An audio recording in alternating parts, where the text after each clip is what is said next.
Today, in this video we are going to talk about Canada Immigration New Update. We are going to talk about why immigrants are set to have a bright future in Canada's labour market. If you are interested in this topic, please watch till the end of this video for the latest immigration updates and news. Please like this video, subscribe to the YouTube channel, and don't forget to hit that notification bell icon. Let's get into the video. Canada's aging population is set to benefit Canadian-born and immigrant workers alike. Canada is enjoying its lowest unemployment rate ever. On the surface, this may seem strange given the coronavirus pandemic. However, there was little doubt the labour market would recover given the major demographic shifts that were transforming Canada's workforce prior to the pandemic, and that will continue to transform it over the next decade. From an immigration policy perspective, one of the biggest concerns is how a recession will impact the labour market performance of immigrants who obtain permanent residence during periods of economic downturn. Research shows that such immigrants may see their labour market outcomes negatively impacted for the rest of their careers in Canada. This is alarming in light of the major shock to the Canadian economy at the start of the pandemic and Canada seeking to welcome the highest levels of immigration in its history.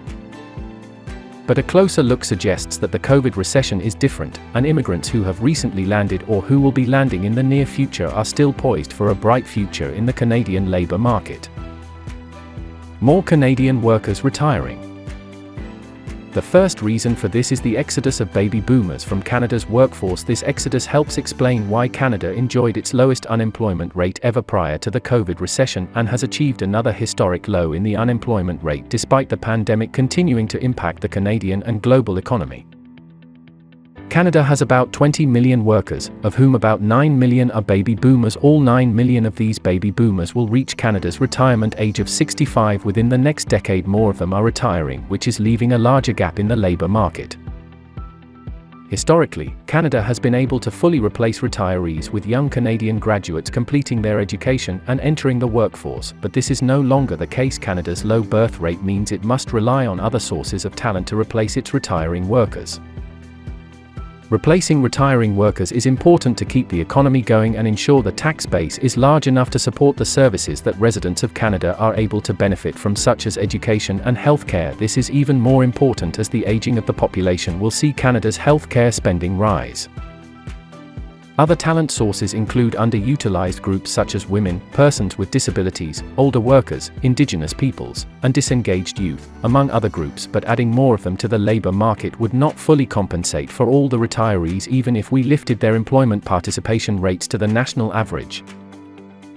This explains why immigration is so crucial to Canada's economic success. Prior to the pandemic, they comprised up to 100% of Canada's annual labour force growth on a few occasions, and this will become the norm over the next decade. With so much experience and skill leaving the labour market, Canadian employers will need to turn to all the talent sources they can find to keep their operations going, which is precisely the phenomenon we are seeing now.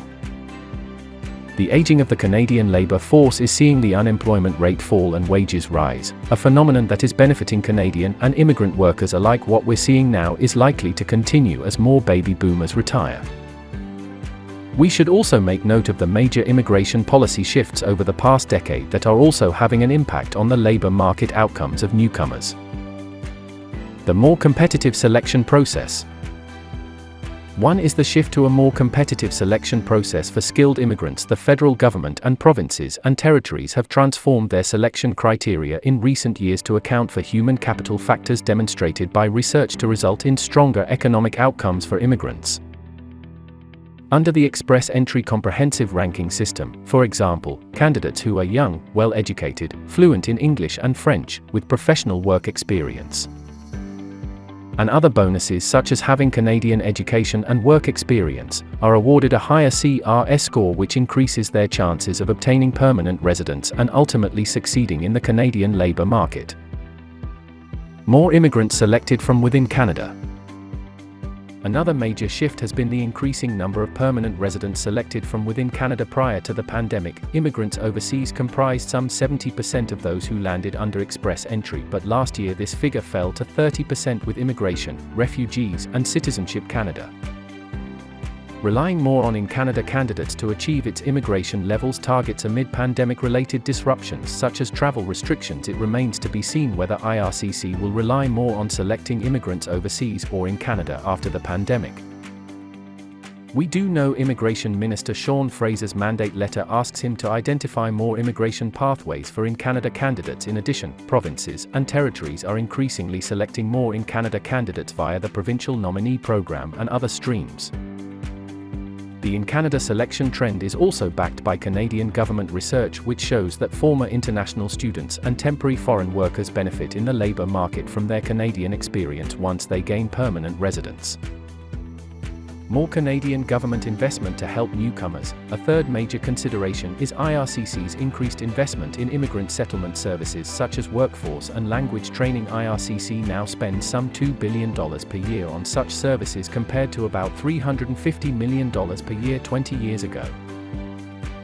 These services are also delivered pre-arrival to give immigrants useful information and support to help expedite the settlement process once they arrive in Canada. Hopefully the details and information is presented in this video is helpful. Canada Immigration News Channel will be releasing a new video when new information is available on any of these updates or requirements. If you have not subscribed, please like this video and subscribe to the channel. Don't forget to click on that notifications bell icon. See you sooner in next new immigration video. Okay, bye.